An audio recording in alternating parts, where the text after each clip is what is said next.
अस्सलाम वालेकुम। मैं हूं पारस जहां से। 18 मई 1974 की सोमवार हफ्ते का दिन पाकिस्तान में बज़ाहिर सब नॉर्मल था। यह हफ्तेवार छुट्टी का दिन था, इसलिए ज्यादातर लोग सुबह सवेरे ख्वाब खरगोश के मजे ले रहे थे। शदीद गर्मी के दिन थे। फजा में एक अजीब सा सुकूत छुपा हुआ था, ऐसा सुकूत जैसे वक्त भी लम्हे भर को ठहर गया हो। लेकिन फिर अचानक रेडियो पाकिस्तान की लहरों से एक ऐसी खबर फूटी जिसने पूरे मुल्क में गोया जलजला बर्पा कर दिया।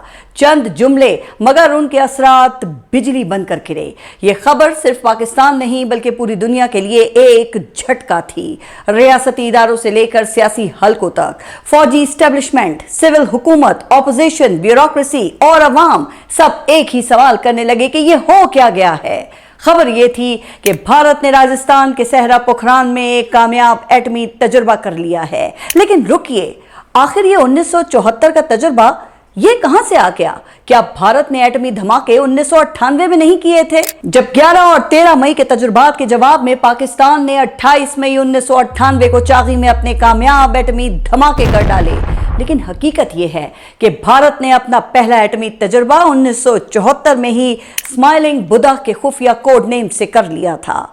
अगरचे भारत ने उसे बज़ाहिर पुरअमन एटमी धमाका करार दिया, मगर दुनिया समझ चुकी थी कि यह सिर्फ साइंसी तजुर्बा नहीं बल्कि जनूबी एशिया में एक नए ताकत के दौर का आगाज था। पाकिस्तान को मालूम हो गया कि भारत का यह इक़दाम पाकिस्तान की कौमी सलामती के लिए संगीन खतरा बन चुका है। इंडिया के पास एटम बॉम्ब बनाने की सलाहियत आ चुकी थी। वो किसी भी वक्त एटम बॉम्ब बनाकर पाकिस्तान पर हमला कर सकता था। पाकिस्तान के पास अब कोई चारा नहीं था सिवाय इसके कि वो भी एटमी सलाहियत हासिल करने पर काम शुरू करते।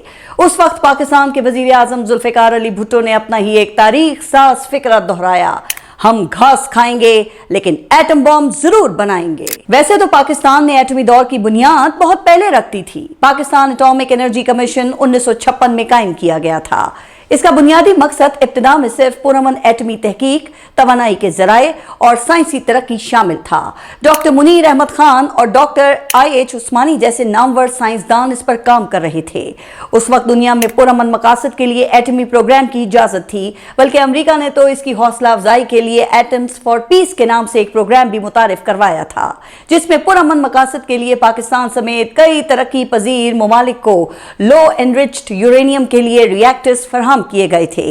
इस प्रोग्राम का एक मकसद एटमी तवानाई के फैलाव को कंट्रोल करना और दूसरा दुनिया को सोवियत यूनियन के मुकाबले में अमेरिका के मजीद करीब करना है। लेकिन ये यूरेनियम एनरिचमेंट या यूरेनियम की अफजूदगी है क्या? इसका न्यूक्लियर बॉम्ब बनाने में क्या किरदार है? ये सेंट्रीफ्यूजेस ये किस बला का नाम है? तो आइए आपको आसान अल्फाज में समझाते हैं।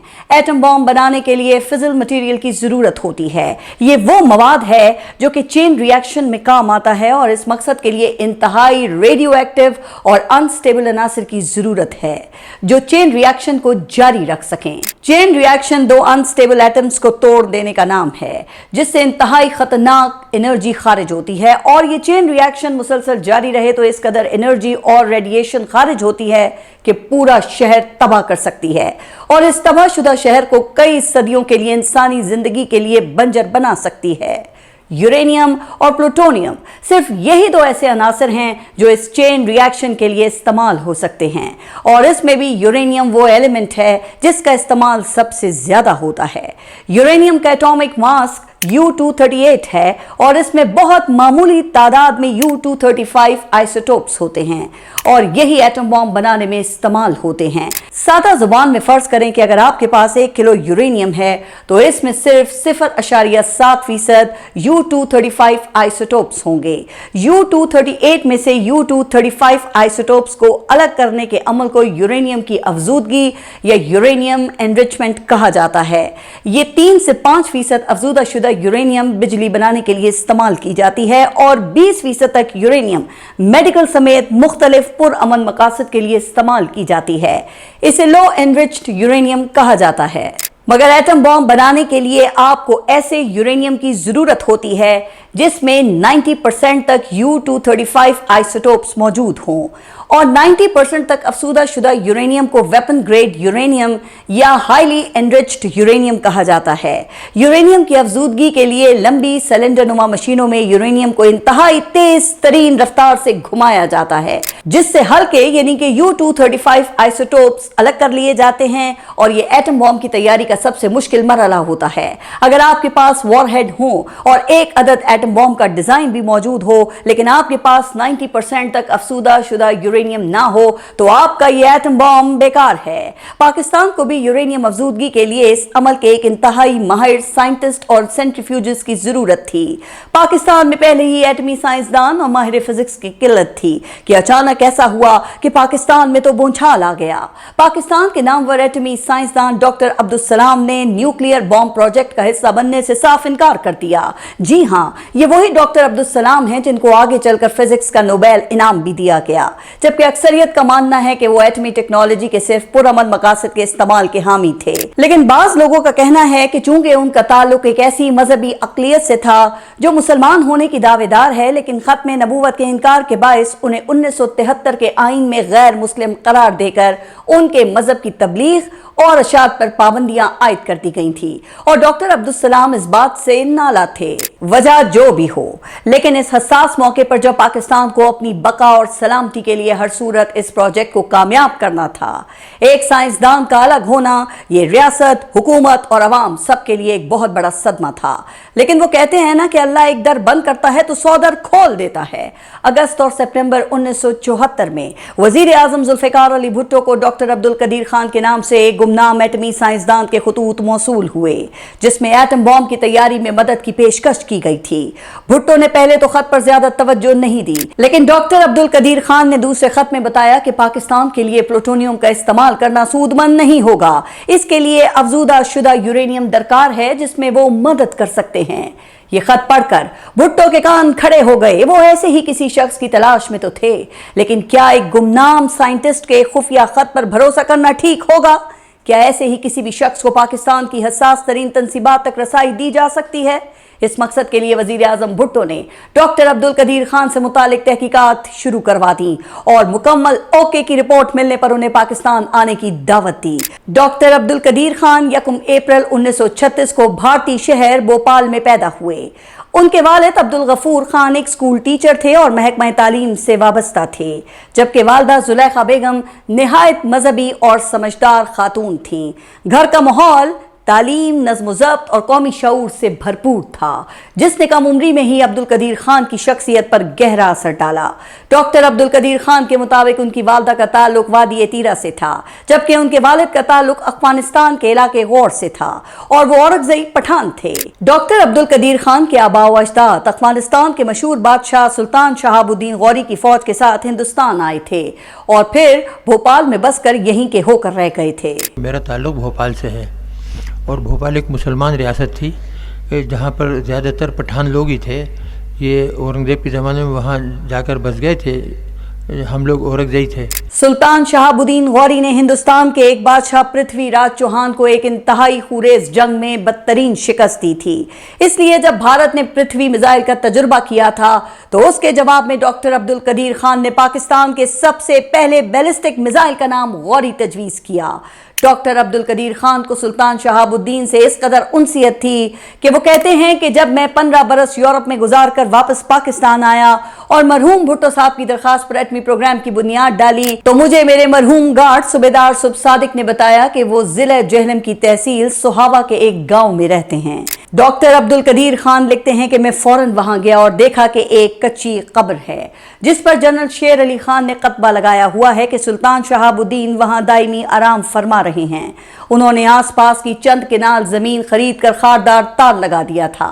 डॉक्टर अब्दुल कदीर खान कहते हैं कि मेरा खून गर्मा गया कि ये शख्स जिसने हिंदुस्तान में इस्लामी सल्तनत की बुनियाद डाली थी वो इस हालत में दफन है। मैंने 10 किनाल जगह खरीद कर 1 करोड़ रुपए की रकम जमा करके वहां पे मकबरा बनवाया। एक कमरा, किचन, बाथरूम मेहमानों के लिए और एक कमरा, बाथरूम, किचन ड्राइवर्स और गार्ड्स के लिए बनवा दिया। क़याम पाकिस्तान के वक्त डॉक्टर अब्दुल कदीर खान की उम्र 11 साल थी। 1952 में उनका खानदान हिजरत करके पाकिस्तान आ गया और आकर कराची में आबाद हो गया। डॉक्टर अब्दुल कदीर खान ने मुश्किलात को अपनी तालीम की राह में रुकावट नहीं बनने दिया। कराची आने के बाद उन्होंने अपनी तालीम का सिलसिला जारी रखा और साइंस के मैदान में गैर मामूली सलाहियत का मुजाहरा किया। उन्होंने डीजे साइंस कॉलेज कराची से तालीम हासिल की और उसके बाद जामे कराची में फिजिक्स और मेटल के उलूम से मुतालिक तालीम भी हासिल की। 60 की दिहाई में वो मगरबी जर्मनी गए, जहां उन्होंने बर्लिन की टेक्निकल यूनिवर्सिटी में फिजिक्स और मेटलर्जी में आला तालीम हासिल की। इसके बाद वो बेल्जियम मुंतकिल हुए और वहां ल्यूवन यूनिवर्सिटी से मेटलर्जिकल इंजीनियरिंग में डॉक्टरेट की डिग्री हासिल कर ली। 1974 में वो हॉलैंड के शहर एम्स्टर्डम चले गए, जहां उन्होंने एफडीओ नामी एक आला तहकीकाती इदारे में काम शुरू किया जो यूरोपीय यूरेनियम अफजूदगी मंसूबे यूरेनको से मुंसलिक था। यही वो मरहला था जहां उनकी जिंदगी ने एक तारीखी मोड़ लिया, क्योंकि यहां उन्हें गैस सेंट्रीफ्यूज टेक्नोलॉजी, यूरेनियम अफजूदगी और जदीद एटमी इंजीनियरिंग के हसास राजों तक रसाई हासिल हुई, जो बाद में पाकिस्तान के एटमी प्रोग्राम की बुनियाद बने। डॉक्टर अब्दुल कदीर खान को जर्मन और डच जमानों पर उबूर हासिल हो चुका था। उनका हाफजा इतना तेज था कि वो हसास साइंसी मालूमात पर मबनी जर्मन, डच और इंग्लिश में लिखे गए सैकड़ों सफ़ात याद कर लिया करते थे। उस दौरान उन्होंने सेंट्रीफ्यूजेस की टेक्नोलॉजी को भी अच्छी तरह समझ लिया और इतनी महारत हासिल कर ली कि उन्होंने भुट्टो हुकूमत को सेंट्रीफ्यूजेस दूसरे ममालिक से हासिल करने की कोशिश के बजाय पाकिस्तान में ही टेक्नोलॉजी तैयार करने की पेशकश कर दी। ये मालूमात इस कदर हसास थी कि अगर डच हुकूमत को जरा सा भी शक हो जाता कि डॉक्टर अब्दुल कदीर खान इन मालूमात और तजुर्बात को पाकिस्तान के न्यूक्लियर प्रोग्राम के लिए इस्तेमाल करने का इरादा रखते हैं, तो उन्हें गिरफ्तार भी किया जा सकता था। लेकिन डॉक्टर अब्दुल कदीर खान पाकिस्तान की खातिर हर किस्म का रिस्क लेने पर तैयार थे। कहा जाता है कि डच हुकाम को आखिरी वक्त में डॉक्टर अब्दुल कदीर खान पर शक हो गया था, लेकिन इससे पहले कि कोई कार्रवाई होती वो खामोशी से पाकिस्तान पहुंच गए। दिसंबर 1975 में पाकिस्तान पहुंचते ही डॉक्टर अब्दुल कदीर खान सीधा टैक्सी के जरिए वजीर आजम सेक्रेटेरिएट गए, जहां उनकी मुलाकात उस वक्त के वजीर आजम भुट्टो से हुई। इस अहम मुलाकात में गुलाम इसहाक खान, आगा शाही और मुबश्शिर हसन भी मौजूद थे। डॉक्टर अब्दुल कदीर खान ने वहां अफजूदा यूरेनियम की अहमियत, गैस सेंट्रीफ्यूज टेक्नोलॉजी और पाकिस्तान के लिए मुमकिना एटमी सलाहियत के बारे में तफसीली ब्रीफिंग दी। वो इस बात पर जोर दे रहे थे कि अगर पाकिस्तान तेजी से यूरेनियम अफजूदगी की सलाहियत हासिल कर ले तो वो निस्बतन कम वक्त में एटमी प्रोग्राम में बड़ी पेशरफ्त कर सकता है।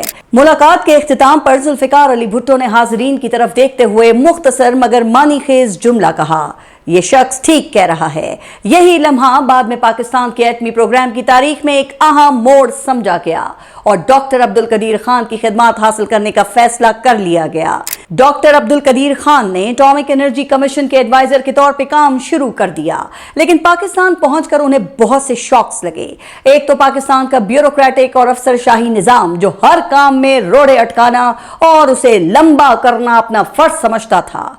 दूसरा, एटॉमिक एनर्जी कमीशन के कुछ ओहदेदार जो एटमी प्रोजेक्ट पर पहले से काम कर रहे थे, वो भी कुछ इनसिक्योर हो गए। डॉक्टर अब्दुल कदीर खान के लिए वहां काम करना मुश्किल हो गया। डॉक्टर अब्दुल कदीर खान ने जुल्फिकार अली भुट्टो को तमाम सूरत हाल बताई और कहा कि उन्हें इस मकसद के लिए जो चीजें दरकार हैं उनको फौरी अप्रूवल की जरूरत है, इसलिए ब्यूरोक्रेटिक रुकावटें मुकम्मल तौर पर दूर की जाएं और उन्हें एटॉमिक एनर्जी कमीशन की पाबंदियों से आजाद करके मुकम्मल खुद मुख्तारी से काम करने का मौका दिया जाए। जुल्फिकार अली भुट्टो हर कीमत पर एटम बॉम्ब की तकमील चाहते थे।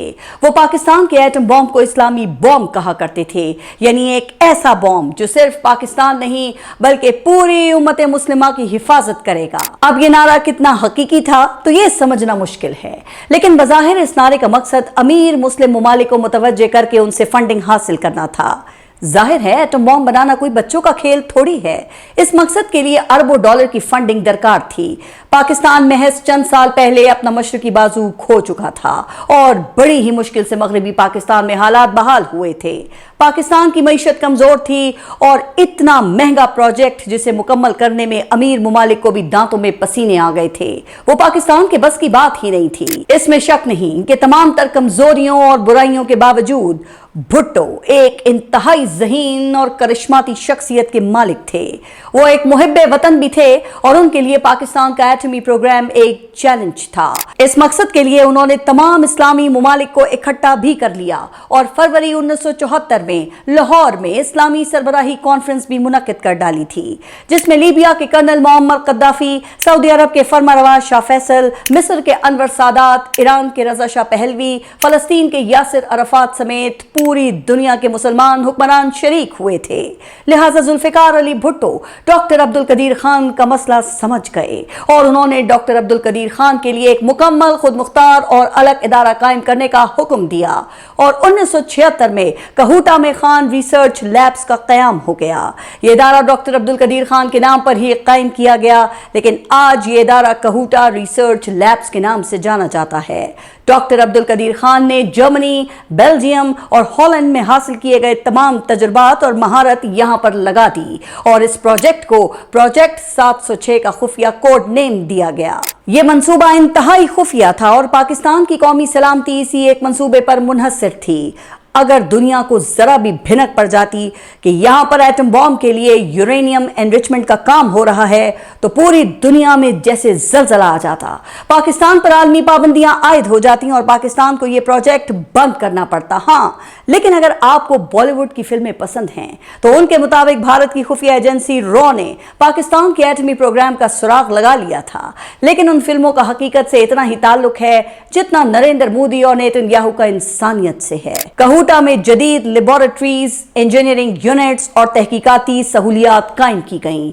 यहां सेंट्रीफ्यूजेस की तैयारी और यूरेनियम अफजूदगी पर मुसलसल काम जारी रहा। पूरी दुनिया से सेंट्रीफ्यूजेस के लिए पुर्जे खरीदने के लिए बाकायदा एक इंतहाई फाल नेटवर्क कायम किया गया।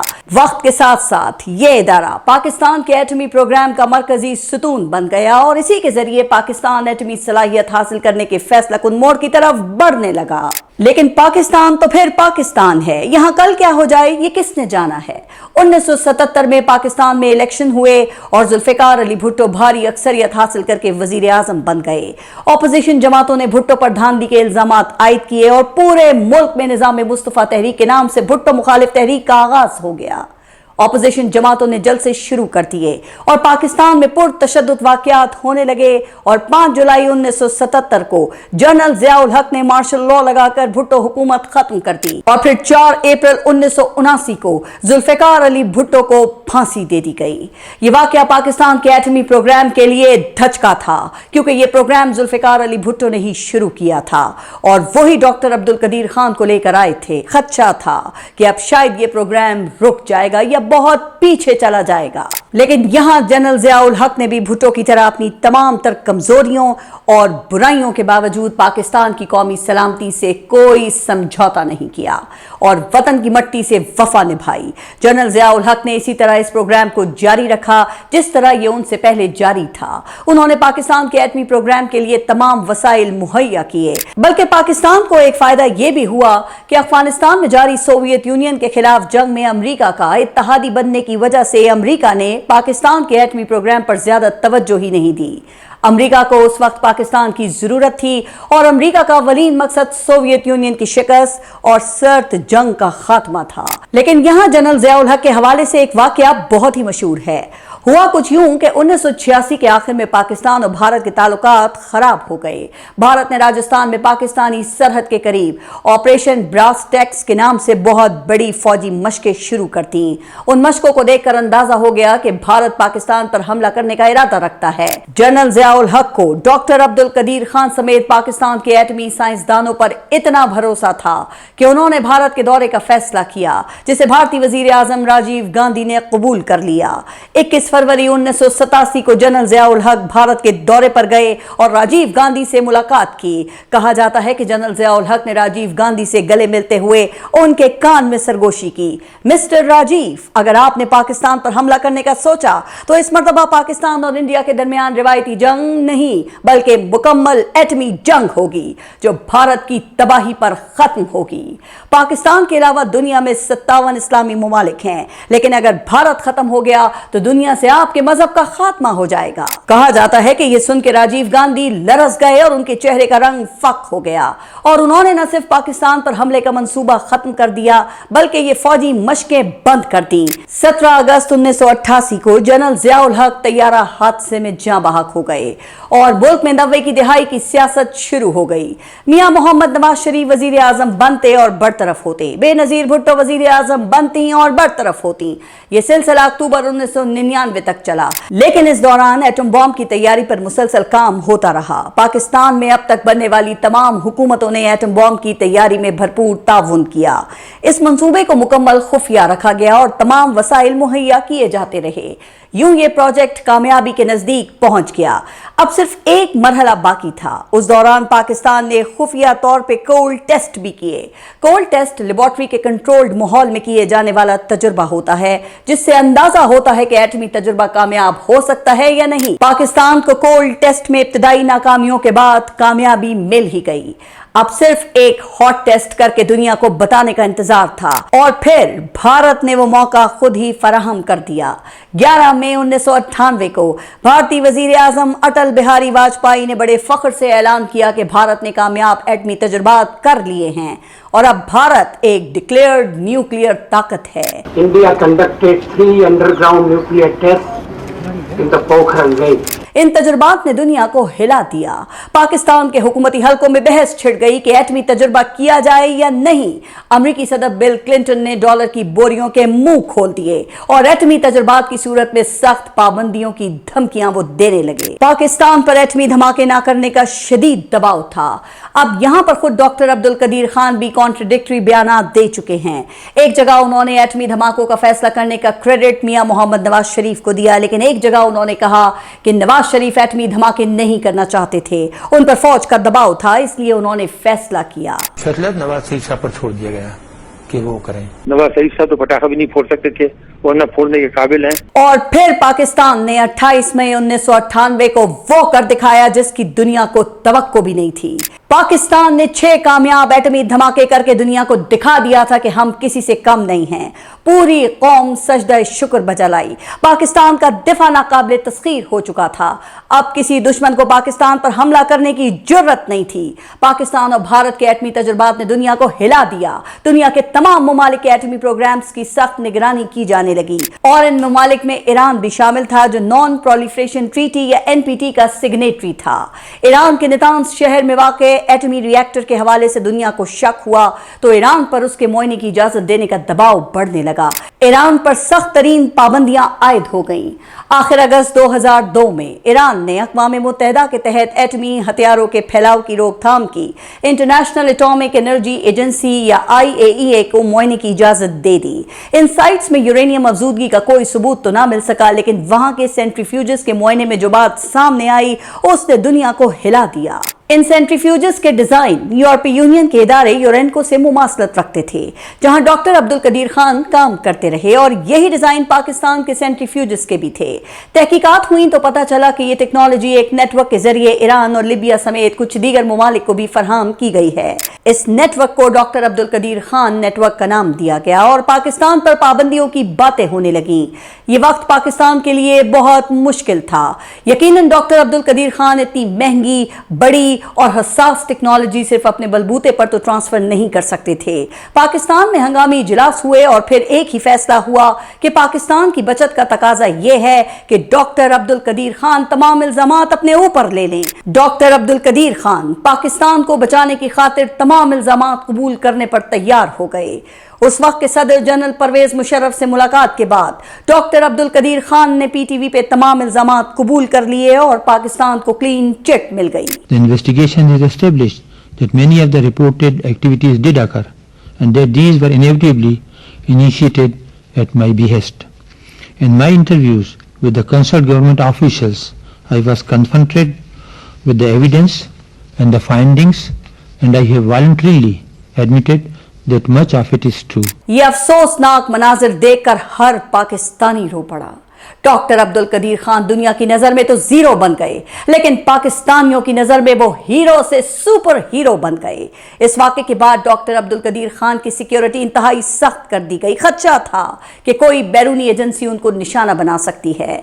डॉक्टर अब्दुल कदीर खान की मुलाकातों और आमदोरफ्त पर पाबंदी आयद हो गई और वो एक तरह से घर में नजरबंद हो गए। यूरोप में एक बेहतरीन नौकरी करने वाले इस इंतहाई ज़हीन और काबिल साइंटिस्ट ने पाकिस्तान के दिफा को नाकाबिल तस्खीर बनाने के बाद पाकिस्तान के लिए अपनी आजादी की कुर्बानी भी दे डाली। डॉक्टर अब्दुल कदीर खान ने अगले 20 साल एक तरह की उम्र कैद में ही गुजारे। उनकी फैमिली को कई मुश्किलात का सामना करना पड़ा। उनकी जिंदगी के आखिरी कुछ सालों में पाबंदियां नरम हुई तो इस दौरान वो मुख्तलिफ अखबारात में कॉलम लिखते रहे और टीवी इंटरव्यूज भी देते रहे।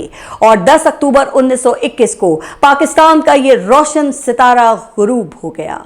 डॉक्टर अब्दुल कदीर खान की वफात की खबर मुल्क में जंगल की आग की तरह फैल गई और अवाम उनकी नमाज जनाजा में शिरकत के लिए उमंड आए। आखिर में मैं बस इतना ही कहूंगी कि डॉक्टर अब्दुल कदीर खान साहब, हमें आप पर फख्र था, है और रहेगा। आप पाकिस्तान के हीरो थे, हैं और हमेशा हीरो रहेंगे। अल्लाह हाफिज।